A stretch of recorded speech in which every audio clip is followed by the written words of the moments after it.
Hello, everyone, and welcome to week four. This picture looks a little more clear than I'm used to. As I've looked over the past videos that I posted for you guys, I always look pixelated and it's hard to see me. Um, Maybe it's because I have it too small. I don't know. I'll look into getting another computer, or not another computer, another camera. But as you can see, my office is actually kind of messy, so I like this picture today. Hope you're all doing all right. Um, I want to start out by saying I've been having really good attendance at my morning office hours, which is wonderful. If you haven't come to my office hours yet and you'd like to, you don't need an appointment. You just show up on Zoom between 9 and 10 a.m. Monday through Friday. It's the Zoom link that's at the top of the Vankel Hall page. So if you need to talk with me about anything, please come in. I love talking with you all. That's makes it seem so much more real than me talking to the blank wall that's behind this camera right now. So I think you're doing pretty well in this course so far overall, all of you. If you're paying attention to the syllabus, you'll notice that there's going to be a paper due at the end of week 6. So this is week 4 right now. I want a proposal, meaning a paragraph with your thesis statement and at least one scholarly source that you plan to use to be emailed to me by the end of next week. So by the end of week 5, I want to see a thesis and I want to see what at least one proper scholarly source that you're going to be using. So now's a good time to start thinking about your first paper. A couple of you have actually already done this, so nice work. I have the assignment for the paper up on Vankel Hall, along with a kind of a goofy narrated PowerPoint that I did a couple years ago on just rethinking how to do a paper, both for this class and for any class. Rethinking the exercises of critical thinking and you know proper research to formulate your thoughts. So let's skip ahead. Oop, which mouse am I using? All right. So for this week, oops. All right, where can we put my face? There's my face, right underneath that picture of Barbados. Um, okay, so for this week's reading, I assigned 2 short chapters from a book called The Sugar Barons, which outlined the oppression inflicted on slaves on the island of Barbados over several centuries, as it became one of the most profitable and horrifying regions of the British Empire. That's at least the thrust of the book overall. So the book follows the moral bankruptcy of a few prominent families who grew fabulous fortunes on that island. The author, Matthew Parker, shows that it was the power of Barbados sugar planters in particular that ended up developing a stranglehold over the British Parliament, ultimately playing a key role in the breakdowns in Parliament that would lead to the American War for Independence and, the American Revolution as well. So, for example, after the Seven Years' War or the French and Indian War, when the British government needed desperately to raise revenues to pay off its war debts, one of the first things Parliament did was to raise taxes on sugar, which North American colonists were obligated to buy. Many keen American observers saw that tax not so much as a way to pay for the war, but more as a corporate giveaway to the sugar interests in Parliament. Some emphasized the sickening human cost to this wealth as well. The average life expectancy for slaves brought from Africa to the Caribbean was less than 2 decades. Some estimates on some islands were even lower, and that's across the Caribbean. So meaning that there was a constant importation of people to replace those who died from ultimately the murderous labor regimes and difficulties that came from just unnecessarily harsh labor in these tropical environments. So one person whose ideas would become instrumental in showing that slavery was not just immoral but illogical too was Adam Smith. We remember him as an economist today, the father of capitalism, which means those of us who worry about capitalism's excesses might not see him in the most favorable light. Smith himself, though, he never used the term economist. It wasn't around yet. He instead called himself a moral philosopher. Smith believed that if people could be in charge of their own affairs, that they would make decisions that would benefit society as a whole.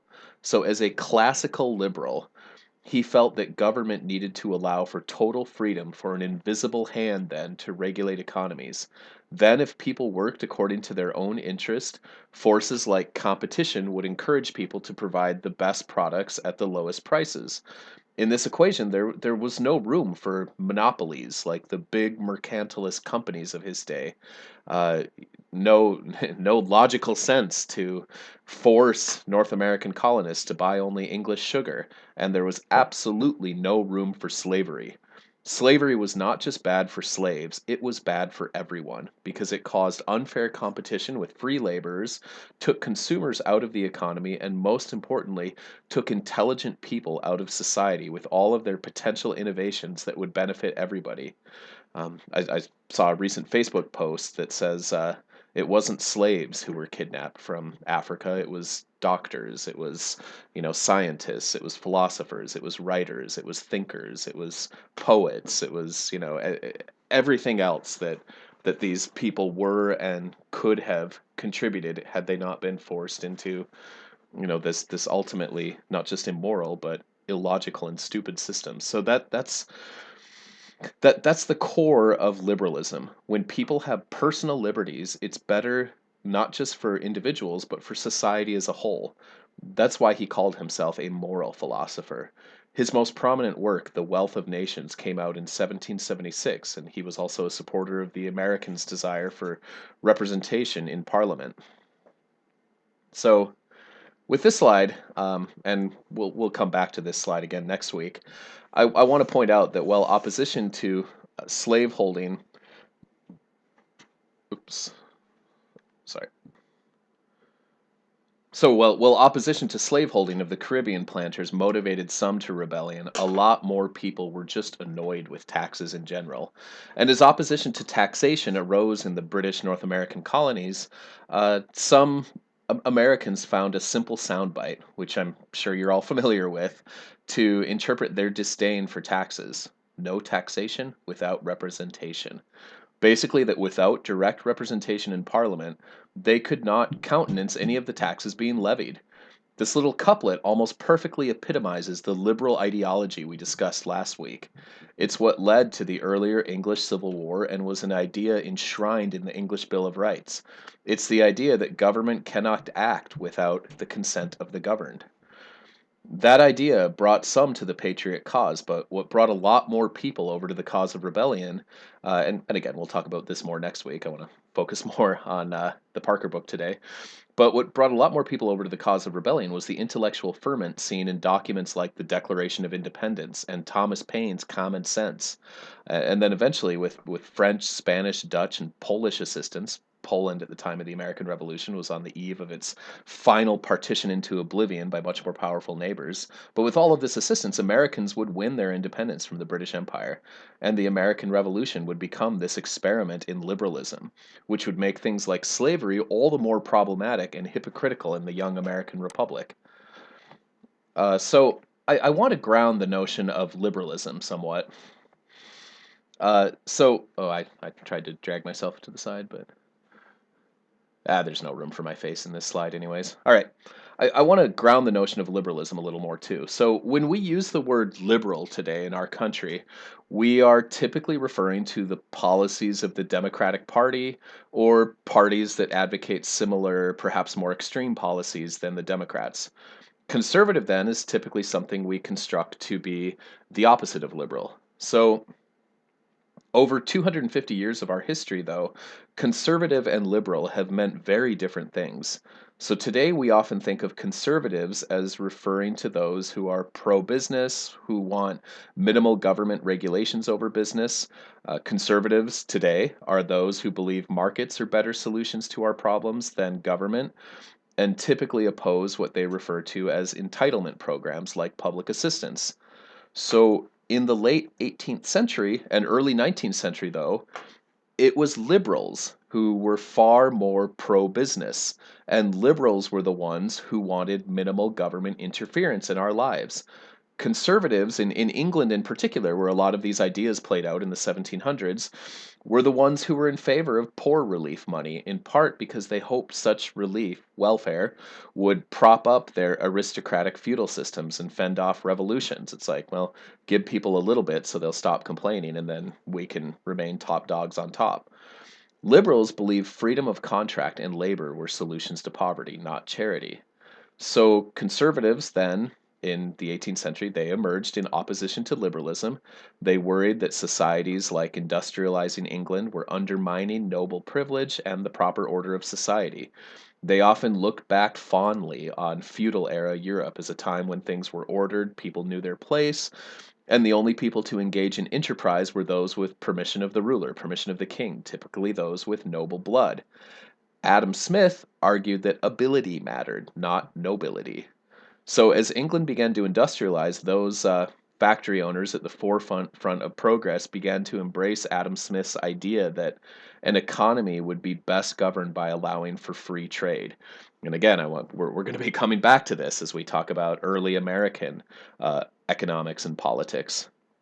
So they believed everyone would prosper with free trade if they were uninhibited in their own prosperity. So this idea emerged again in the 1980s and has been under serious fire since the 2008 financial meltdown. And obviously this idea, Adam Smith's ideas, have been with us in the United States since the very beginning of our history as a country. So, under feudalism, which predated capitalism, those with noble privilege were in charge. Under capitalism, those with money were in charge. Capital means resources or money, and the ism just, refers to the ideology behind it. And in a fair system, the theory was that the smartest, brightest people would have the most money and theoretically lift everyone else up as well. So, as liberalism developed, especially in England and the United States, liberals, like members of the English Whig Party, advocated pro business policies and government investment in infrastructure. They were against public welfare as something which made the economy inefficient. Conservatives believed in welfare assistance largely to preserve the social order, and conservatives opposed pro-business policies. So that's really key. I've got some bonus questions on this, but liberals and conservatives 200 years ago were roughly the opposite of what they are today in many of their actual policy initiatives and what they believed.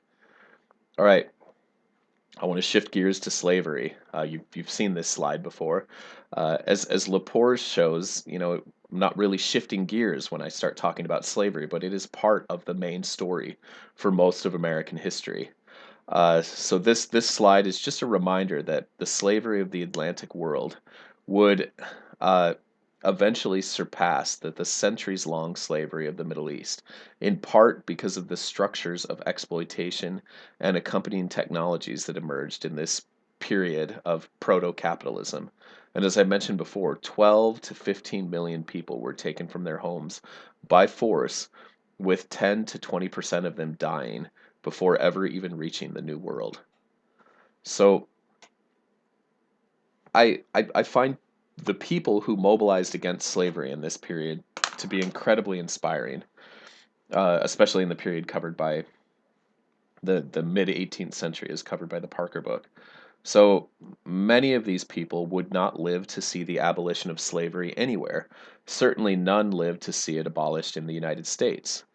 Yet, from a wellspring of conviction, they carried on. We've read a bit about them so far in Lepore, and there's a bit in Parker this week, and there will be more about them next week and in following weeks. But I want to emphasize that there was never a unanimous consensus anywhere in the world that slavery was okay. There were heroes fighting against it anywhere and everywhere it's ever been. I mentioned this last week. So in the period we're covering, many Christians refuse to blindly follow supposed Christian justifications for slavery. I mentioned that Muslims did the same last week. The Christianity of these nonconformists was instead going to be about actually following the anti establishment revolutionary ideas of Jesus Christ. And doing so often made these people seem crazy. Nonconformists who emerged in England in the 1600s were numerous by the 1700s, and they included groups like the Quakers, Methodists, evangelicals. They opposed the pursuit of profit for profit's sake and worried about the oppression of the poor, which they felt to be incompatible with their religious beliefs. So, one of these people, John Newton, who's pictured here, was a former slave ship captain who converted to evangelical Christianity and wrote the hymn Amazing Grace, which is prominent among Christians, especially English speaking Christians around the world today. So, well, Quakers were rather early in their opposition to slavery. I mentioned Alice Kerwin, writing against it, specifically in Barbados in 1660. And then in 1688, the Quakers of Pennsylvania drafted a proclamation against the slave trade, even though many individual Quakers continued to profit from it. There was a real turning point that came about in 1781. So and this would lead to slavery being abolished in the British Empire, which was the first of the colonial powers to come out against slavery decades before the American Emancipation Proclamation. So in 1781, there was a particularly ugly example of the disregard for human life that came when slavery was mixed with modern economics. So the Zong was the name of a slave ship that got lost on its way to Jamaica. In order to make sure they didn't run out of supplies well lost, crew members threw 130 slaves overboard before reaching their destination. The owners of the ship then attempted to collect insurance payments on their lost property. So they murdered people and then tried to collect their payments that they had insured them with. So Olaudah Equiano and Granville Sharp found out about this and pushed for the owners of the ship to be tried for murder. The egregiousness of this example really helped to mobilize people in England against slavery. What they did was perfectly legal. They destroyed their own property, and so obviously morally wrong because they murdered human beings. They were never tried for murder, but they also never received insurance payments for the people they killed. So, in this slide, I also mentioned that the founding of the Society for the Abolition of the Slave Trade, which would set a precedent for Americans to later follow. So, one of the founding members of that society, some of the other members are listed below. Olaudah Equiano was an Igbo man, so from modern day Nigeria, who had previously been instrumental in forming a group known as the Sons of Africa, made up largely of freed American slaves who had gone to England after the American Revolution. And as we mentioned with the Somerset case, or which we'll talk about next week, slavery was made illegal in England decades before the slave trade was abolished. So slavery in the British Isles proper became illegal at the same time that slavery was practiced in British colonies. So Equiano was one of the group of people who were promised and granted their freedom. Like he helped organize, I mean, those people who were granted and promised their freedom for escaping to British lines during the American War for Independence. So, as an eloquent former slave himself, Equiano showed the British public that Africans were people too, and importantly, mobilized the voices of former slaves against slavery. Equiano was also a founding member of the Society for the Abolition of the Slave Trade, as I mentioned before, which used methods like boycotts of sugar and passionate newspaper editorials to eventually convince Parliament and the British public that slavery was both immoral and unprofitable. In 1807, England abolished the slave trade. The United States did in the same year for different reasons, and they abolished slavery in all of its colonies by 1822. In the United States, the abolition of the slave trade was more to increase the value of currently held slaves. So, other people listed here, uh, like Granville Sharp and William Wilberforce, used legal means to oppose slavery. These are also members of the Society for the Abolition of the Slave Trade, eventually succeeding in banning the slave trade. Thomas Clarkson, over on the right, tried to show that it was more profitable to do business with Africans than it was to destabilize their governments and economies for the sake of obtaining more human beings. So all of these people are people who, well ahead of their time, helped to completely change attitudes. And uh, two of them would live to see slavery abolished within all of the British Empire. Granville Sharp would live to see at least the abolition of the slave trade by Great Britain.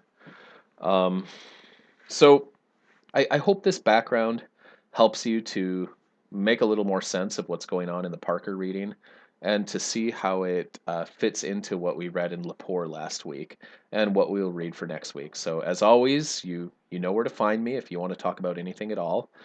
And I hope you all enjoy your fourth week. Good luck.